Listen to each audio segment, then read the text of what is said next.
This is my software as a service company, Creo.ai. I started it only 7 months ago, and it's now making over $500,000 a month. Startups are usually valued at 6 times their annual revenue. So when you do the math, that brings this company's valuation to over $30 million.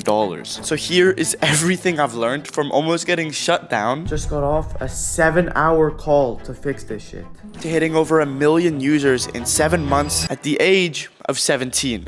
Now, Creo is a baby compared to all these other companies like Premiere Pro or CapCut. But the reason we actually chose this idea wasn't because we thought we were gonna take over Premiere Pro or CapCut. I mean, those are billion-dollar companies. To be very honest with you, the biggest problem we ever had before making this company was what it was actually going to be about. We played around with script writing tools, managing softwares, and all these generic things that you see on a daily basis. And it actually took months to get to the idea we have now, because it's when I finally realized that the best product is made when it's a problem that you actually need to solve personally. And you don't even need to take my word for it. Amazon was made because Jeff Bezos didn't have enough options to buy books in real life, and he wanted a way to do it online. Apple even came to life because Steve Jobs made computers so that he can run his own products on them. What I'm trying to get to here is the fact that all these companies were created because it's a problem the owner actually had to solve. He didn't make something up. It wasn't something that was faked just to make money. It was something you had to go through on your day-to-day life that you now want to fix for the rest of the world. When I was making videos on Snapchat and mostly YouTube Shorts, there was no way for me to make these quickly. I had to hire editors that would do it on these softwares like Premiere Pro, and it would take hours or days to create. This is a common issue almost everyone who makes videos had, and my partner Musa had the same thing with TikTok. So because we lost out on money due to the fact that videos took quicker, return times were slower, this was the perfect solution for us. These ideas are never forced. They came out of just the natural desire to fix a problem I had. And chances are, if you're going through a problem like this in a big market, there's probably a high chance a lot of other people are as well, which is when it's time for you to start building that next trillion-dollar company. Speaking of trillion-dollar companies though, you cannot have one if you don't know how to get people to buy your product, which is exactly what we had to figure out at the beginning. Hour-long calls figuring out how much to charge people. Were we gonna sell it for hundreds, thousands, or only like 20 bucks? We need to get the pricing sorted. Like, that's kind of bad. I like 20,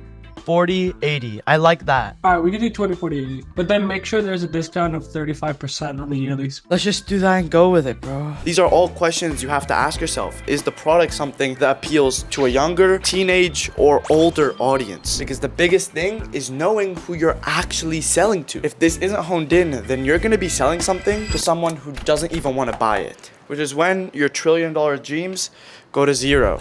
Now, what I'm gonna go for here is a bit more in depth, so get ready with me. At the beginning of this company's existence, we relied probably 70% on other people's tools to run our product. For example, at the beginning of Creo's existence, people couldn't even export videos on our tool. And since we're a video editor, that is pretty much the fundamentals of what we are meant to do. Now, the reason for this is because we relied on another company to do it for us, which is when we decided to say f it and do it all ourselves. So we pretty much rewrote everything, which made it so that we now had 100% control over our product. No one else owned any pieces of it. We didn't have to rely on someone to make mistakes for us, and anything that went wrong was also now our fault. This is exactly where you want to be in a company. You want to make sure that everything you have is reliant on you, and that for the most part, you don't have to trust other people. Yeah, I mean, we're not going to promote a product as good as this to like 30, 40, 50,000 people when it's not even ready to go yet. So we're just making sure our backend servers are good,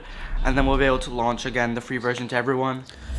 This is the difference between building a company that makes $10,000 a month and $1 million a month. You have to take the extra step of making sure that you are top tier quality and that everyone is going to have a great experience. Because a big thing I've seen on the internet now is people saying that they can pretty much outsource every part of their company so that they can get to 10K a month fast without having to spend any money. And that's just bullshit. We thought like this in the beginning, and it came back to bite us in the ass because the launch of our company was one of the worst I've ever seen. Headaches, our product getting shut down multiple times, people wanting to cancel before they even used us, and just pretty much a bad reputation to start off the existence of the entire thing, which is now fixed because we took initiative to build our own assets. And this actually ties into my next point, because making sure everything is in-house is a big factor into building assets for your company, which is the difference between you selling for $10 or $60 million. You'd be surprised at how many companies don't actually own anything. They have barely any employees, no in-house tools, and pretty much they're operating as if they're an agency. And listen, I mean, that can be fine, but it's never gonna work if you wanna build something massive, bigger than yourself. And there's a couple things that actually count as assets that are very valuable for any company to have, like very motivated team members that are gonna work on the vision no matter what, and just things in general that when you sell the company, they go with it and keep it alive. I previously mentioned this before, but this company pretty much almost shut down before it started. And the only thing that kept it alive, that kept it afloat, and that brought it to what it is now is team members like us that stayed motivated and continued working during the times when almost everything seems to go to shit. These are assets that only a few companies are lucky to have because it takes quite a bit to have people that are really dedicated to something, so much so that they will never let it die. Having great assets can even come down to how you portray yourself on social media. Do you look like a company that's really running shit, or do you look like one that's just starving for money and is doing all these get rich quick schemes? People really look at this stuff when they want to buy you, so it's really important to keep that in the back of your head. But see, you could have really great assets and the best idea in the world, but if you don't know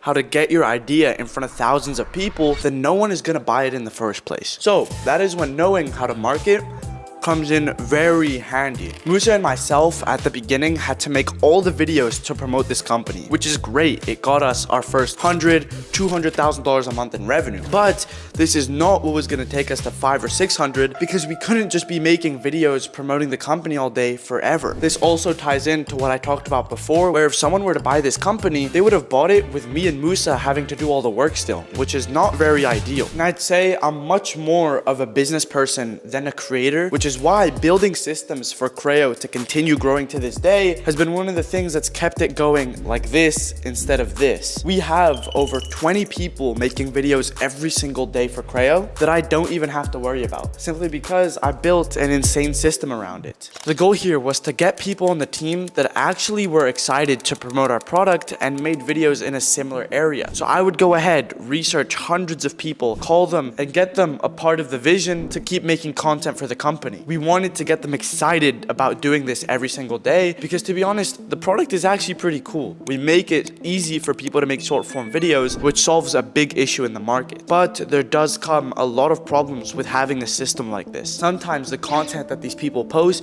don't fit the brand image at all. In a sense, it makes us look a bit cheap. But on the other hand, we've had instances where one of our affiliates have done so well that they've got a #2 trending on YouTube. In a video posted a few months ago by Drew Gooden, a Creo ad was the first 10 seconds of the entire doc. Now, I'm sure he didn't mean to promote Creo, but the fact that we put our name out there so much really helped us get in the intro of that video, which ended up probably making us over $50,000 for being in a 10-second intro. That is the power of marketing, but it wasn't even the only time, because we've had videos that have gotten 50,000 views make us over 100 grand. But that is pretty much everything I've went through and learned since starting this company only a few months ago. And I haven't even gone over the fact that I've grown a newsletter for Creo to over 600,000 people that we're gonna be able to sell for millions, on top of a whole new software company we're releasing very soon. And I'm doing this all at the age of 17 to show you guys it's possible. Plus, there's no way I'm slowing down anytime soon. But anyways, I love all you guys, and I hope you have a blessed day.